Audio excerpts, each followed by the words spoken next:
Bismillahirrahmanirrahim. Salam alaikum wa rahmatullahi wa barakatuh. Aujourd'hui, on va commencer par la première partie du chapitre 1, sous-titre Atomes. Des objectifs. Définir un atome, décrire en détail la structure d'un atome, reconnaître la charge et la masse de chaque particule fondamentale, respectivement en coulombs et en kilogrammes. Représenter un atome par son symbole nucléaire. Déterminer le nombre de masses et le numéro atomique d'un atome. Le matériel sont un crayon, le fichier de l'élève. Observez maintenant cette vidéo. Bonjour et bienvenue dans cette capsule où nous allons parler de l'atome. Un atome est un tout petit grain de matière, invisible à l'œil nu. On en retrouve dans l'air que tu respires, dans tes cheveux, dans l'eau que tu bois, bref, dans toute la matière qui nous entoure et qui nous constitue. L'origine du mot atome vient du grec atomos, qui signifie indivisible. Au moment où ces particules ont été baptisées, les Grecs croyaient que l'atome ne pouvait pas être divisé davantage. Aujourd'hui, nous savons que les atomes sont constitués de particules encore plus petites. Nous allons justement faire le point aujourd'hui sur ce que tu dois savoir d'un atome au collège. Donc, c'est quoi un atome? La définition d'un atome. L'atome est la plus petite particule qui constitue la matière et qui conserve son identité chimique. Un atome est constitué de deux régions, le noyau et le nuage électronique. Voici maintenant la représentation d'un atome. Observez bien, ici il y a un noyau et le nuage électronique où il y a des électrons qui circulent autour du noyau. La structure d'un atome. Pour simplifier, il faut étudier la structure d'un atome qui est formé de trois particules fondamentales, des électrons, protons et deux neutrons. Observez ici, il y a le proton qui se trouve dans le noyau, il y a des électrons qui se trouvent dans le nuage électronique, aussi il y a des neutrons qui se trouvent dans le noyau. Le neutron et les protons s'appellent nucléons qui se trouvent dans le noyau.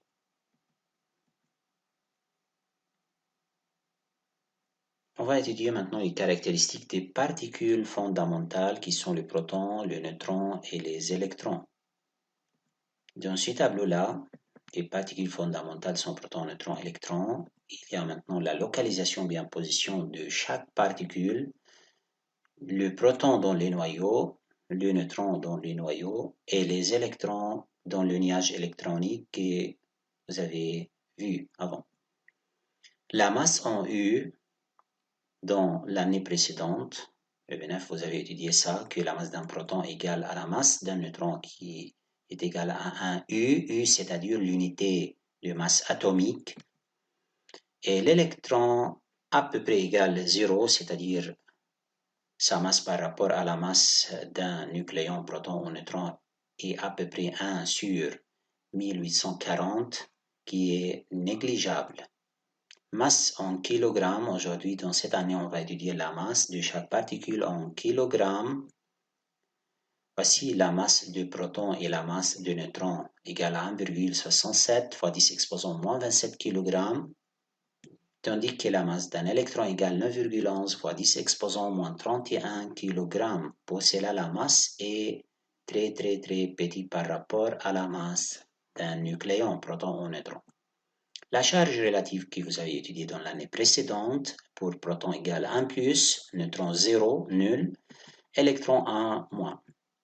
Dans cette année, on va étudier la charge en coulombs, c'est-à-dire que la charge est mesurée et il y a une charge élémentaire égale à 1,6 fois 10 exposant moins 19 coulombs et non pas égale à 1 plus comme l'année précédente. Le neutron charge égale 0, tandis que la charge d'un électron égale à celle d'un proton, mais sa charge est négative. Charge élémentaire d'un électron est négative égale à moins 1,6 fois 10 exposant moins 19 coulombs. Le symbole de chaque particule fondamentale pour les protons P+, neutron N0 et l'électron E-. Pour simplifier, Le 1U, c'est-à-dire 1 unité masse atomique égale 1,67 fois 10 exposant moins 27 kg et aussi E égale 1,6 fois 10 exposant moins 19 coulombs, c'est-à-dire la charge élémentaire. Donc, cette représentation pour la masse en kilogrammes et pour la charge en coulombs ne sont pas à retenir par cœur. Ce sont des valeurs données toujours en examen, ne sont pas à retenir par cœur. Question. Lequel de ces particules identifie un atome? Un atome est identifié par un ou bien par une particule fondamentale. Lequel de ces particules identifie un atome? Les protons, l'électron ou bien le neutron? Essayez de répondre à cette question. Vous avez étudié ça dans l'année précédente. Voilà. C'est le numéro atomique, bien sûr. Le numéro atomique Z, qui est égal au nombre de protons, identifie l'atome, donc il détermine l'identité d'un atome donné. Les numéros atomiques aussi représentent le nombre de protons dans le noyau d'un atome. Voici par exemple, il y a deux éléments, le carbone C et le silicium Si. Pour chacun de ces deux éléments, il y a un nombre qui identifie chaque élément à part. Pour le carbone, le numéro 6 représente maintenant le numéro atomique qui identifie l'élément carbone. Pour le silicium, le numéro 14 identifie l'élément silicium. Donc, chaque élément chimique est identifié par le numéro atomique Z.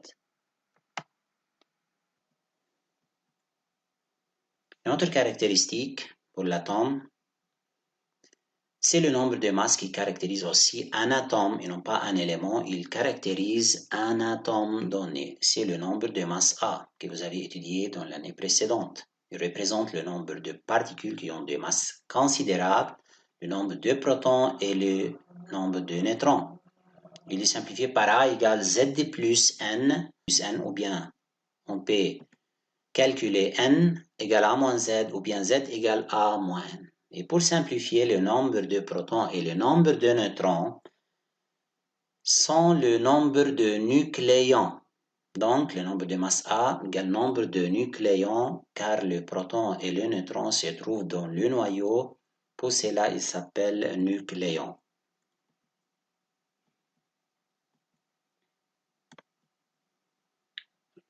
Comment on représente un atome en chimie? Le chimiste donne des représentations atomiques ou bien nucléaires qui s'appellent nucléides pour un atome et pour représenter d'une façon simple chaque atome. Pour simplifier, l'élément chimique donné par, bien représenté par X, c'est le symbole de l'élément chimique donné. Il faut mettre à gauche en haut le nombre de masses et à gauche en bas le numéro atomique qui représente le nombre de protons. Exemple, le lithium Li3O7 représente ou bien c'est la représentation atomique ou bien nucléaire de lithium et il s'appelle aussi nucléide de lithium. Autre représentation atomique, on peut représenter un atome comme suivant, le symbole chimique, parenthèse, numéro atomique, point virgule, nombre de masse, ou bien tout simplement un élément chimique avec tiré nombre de masse. Ce sont deux autres représentations atomiques ou bien nucléaires ou bien nucléides d'un atome donné. Un exemple, le lithium-7 et le lithium parenthèse 3, 7 sont les nucléides de l'atome de lithium. Référez maintenant à la fiche 1 dans le fiche de l'élève pour résoudre l'application 1 à la page 2. Dans cette application, il y a quelques éléments chimiques, l'hélium, soufre, azote, carbone, Mg, le phosphore et l'hydrogène. Il faut remplir ce tableau-là. Il y a quelques nombres donnés ici dans ce tableau. L'hélium est le seul élément donné dans ce tableau qui comporte le nombre de particules positives, négatives et neutres. On va commencer par l'hélium. C'est l'hélium.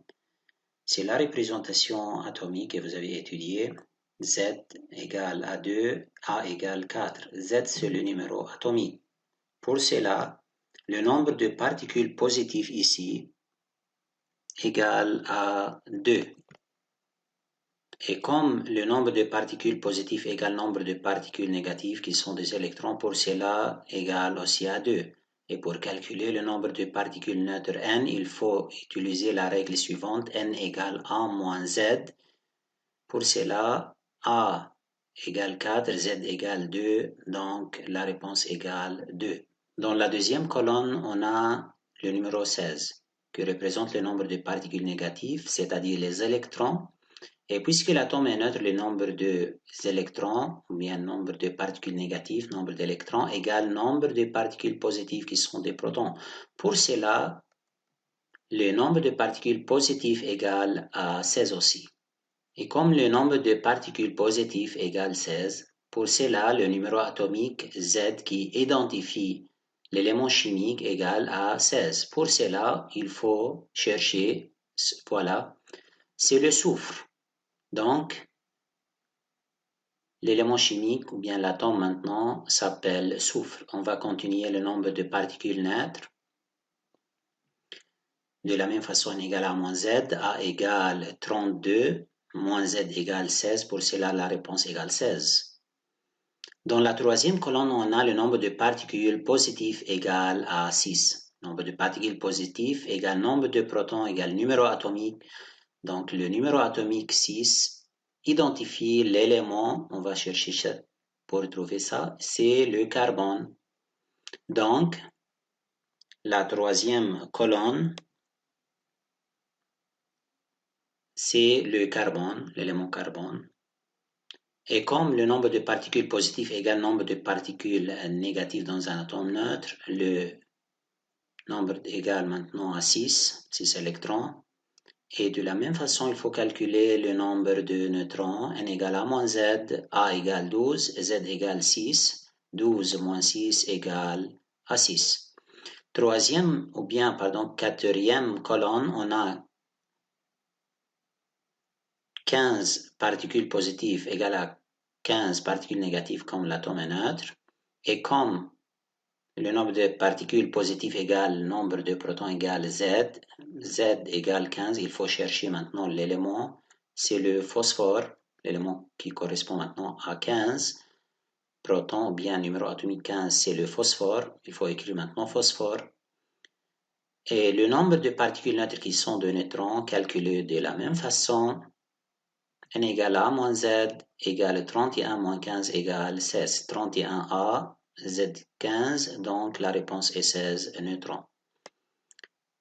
La dernière colonne, on a seulement le nombre de particules neutres qui est égal à 0. Nombre de particules neutres calculé de la façon suivante, A moins Z. Pour obtenir 0, il faut que A égale Z. Il faut que A égale Z, c'est-à-dire il faut chercher un élément chimique ou bien un atome qui a Z et A identiques, bien égal, il faut chercher. Donc, CH11. A égale 1, Z égale 1. Si on fait la soustraction, on obtient 0. Pour cela, l'élément chimique maintenant, c'est l'hydrogène. Puis Z qui est égal numéro atomique nombre de protons égale nombre de particules positives égale à 1. Et de même façon, nombre de particules négatives égale aussi 1.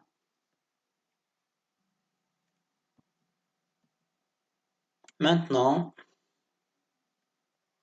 on va faire une petite évaluation. Observez maintenant le nucléide de l'atome de chromium, représenté de cette façon-là, CR parenthèse 2452.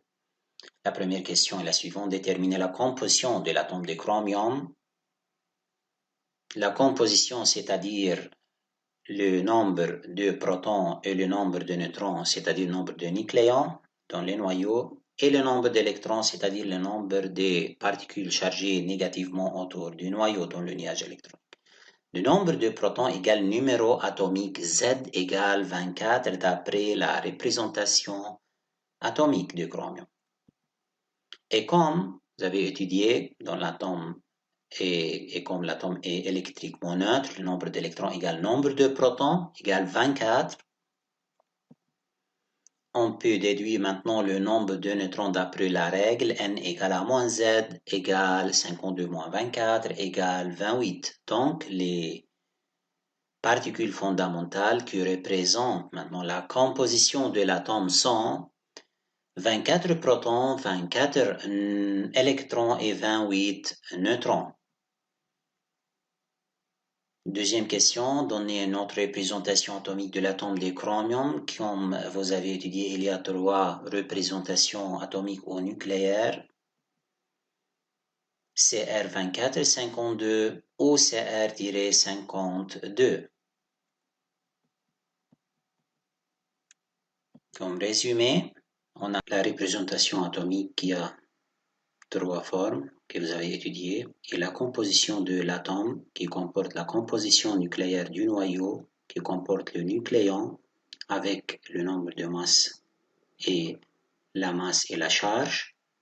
Les constituants du noyau sont le proton qui est égal au nombre, bien numéro atomique qui est égal au nombre d'électrons dans l'atome puisque l'atome est neutre, et aussi le nucléo comporte le neutron qui ont des charges nulles et la masse du neutron qui est égale à la masse des protons qui sont très très grandes par rapport à la masse des électrons. Et ces masses ne sont pas retenues par cœur, sont données toujours en examen.